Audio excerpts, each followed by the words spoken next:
شروع کرتا ہوں اللہ تعالیٰ کے نام سے جو بڑا مہربان نہایت رحم فرمانے والا ہے۔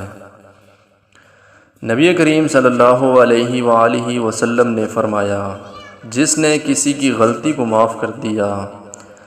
تو قیامت کے دن اللہ تعالیٰ اس کی لغزشوں اور غلطیوں کو معاف کر دے گا۔ نبی کریم صلی اللہ علیہ وآلہ وسلم نے فرمایا، جب تمہیں کوئی گمان ہو جائے تو اس پر یقین نہ کر لیا کرو یا اسے ثابت کرنے کی کوشش نہ کرو، اور جب تم حسد میں مبتلا ہو جاؤ تو اس پر عمل کرتے ہوئے سرکشی نہ کرو، اور جب تمہیں بدشگونی ہو تو اپنا کام جاری رکھو اور اللہ ہی پر بھروسہ رکھو، اور جب وزن کرو تو پلڑے کو مزید جھکا دو۔